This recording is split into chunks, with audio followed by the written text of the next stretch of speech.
Hey guys, this is Susie, and I know usually you're used to a split screen when I'm hanging out with somebody, but I am staying in the home of a really great friend. She's an author, a speaker. She was with Proverbs 31 Ministries. She's a fantastic cook and a really great mama. I mean, I could go on and on, but this is the summer of permission. And this week we are talking about permission to be brave with a twist. With a twist, because a new book is coming out. Lynn is the author, and it's Brave Beauty, and it's a book for tweens, right? Mm-hmm. Ages 8 to 12 girls. Okay. Mm-hmm. You know, we've been talking about this all morning because I think this is a really huge topic. You said something that kind of startled me. You said that a lot of, or most girls, their confidence peaks at the age of 9. Mm-hmm. That shocked me. Tell me about that. Yeah, so statistics shows, and the research that's been done tells us that a girl thinks the most of herself. Her confidence is at its all-time high when she is 9 years old. And so I think that while it's discouraging to me that it doesn't grow as we become women and we move from that adolescent time period, I think that as women, it can also be kind of a challenge for us to know that this time period between 8 to 12 years old is really crucial. And it's a time to really pour a lot into these girls. Wow. You know, it is a challenge. And it's Brave Beauty, Finding the Fearless You. Mm-hmm. And what a great title. Like, I'm a grandma of 6, and 3 of them are girls, and they're littles. But, like, I just want to be able to take this same message and pour it into them. Mm-hmm. How can we do that? Well, I think it begins in really practical ways on encouraging them, first of all, to try new things. I don't know if your kids were this way, but I had kids that were different, even though they grew up in the same home. Sure.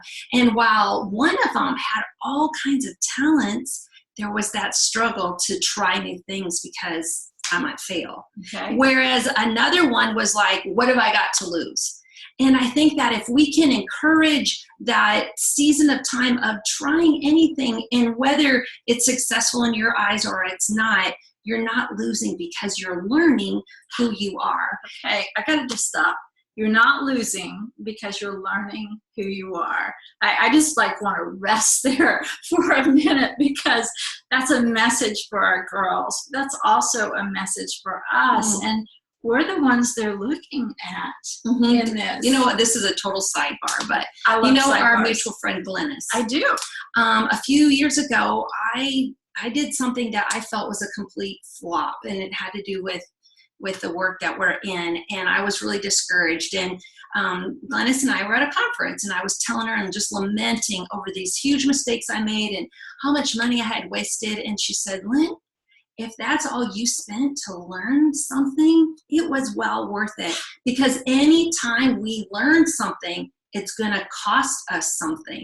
And ever since then, I just rubbed that wisdom from Glennis in, because anytime I learn something, it's going to cost me something. Right. So if we can pass that on to our girls, that anytime you learn something, anytime you gain, chances are it's going to cost you something, and it's okay. You didn't lose. And you're finding that fearless you that's in there. It's in there for all of this. Well, in this summer of permission, you know, we've given ourselves permission to rest, permission to be a friend, permission to receive kindness.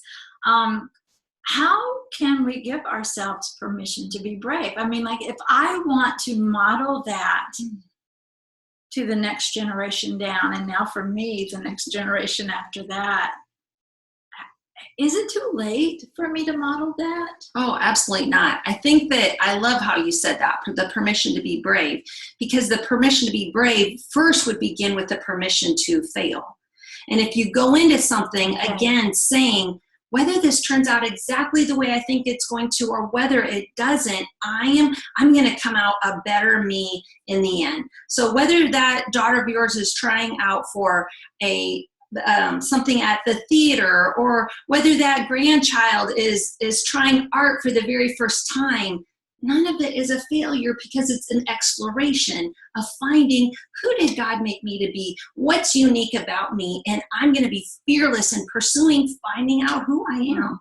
Well, and school is about to start. Mm-hmm. There's a lot of really big pressures out there. So for the mom who is, maybe wants to purchase this book, which you should, it's awesome.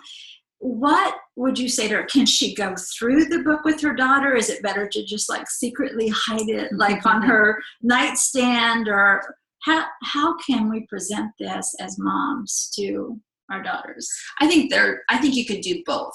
When I was writing Brave Beauty, I climbed up in my attic and pulled down my secret diary. And I don't know, did you have one of those too?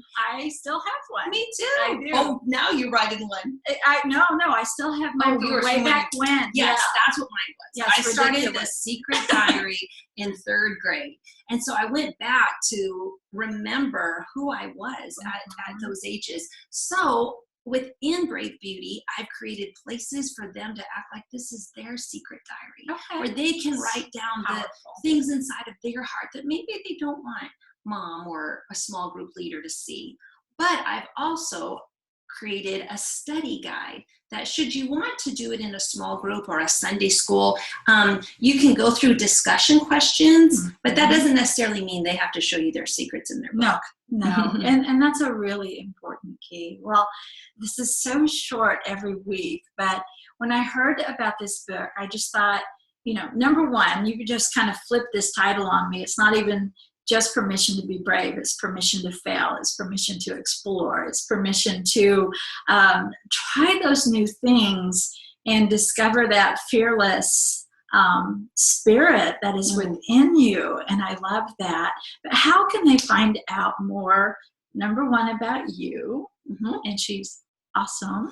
And number two, about where to find this book.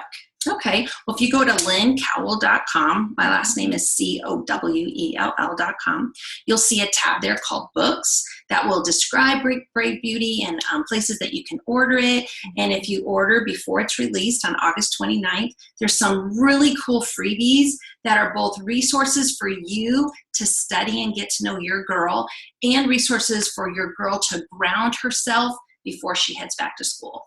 Okay, so you can pick this up at on her website. You can find out more. You can get these freebies. You can go to Amazon.com, BarnesandNoble.com, ChristianBook.com. I don't know if it's up yet on Proverbs31.org, but we love sharing the books there because the profits go right back into ministry to women across the world. And so we're all going to give ourselves permission to be brave. How about we do that today? Thanks. I'm Susie Eller. I hope I see you back next week.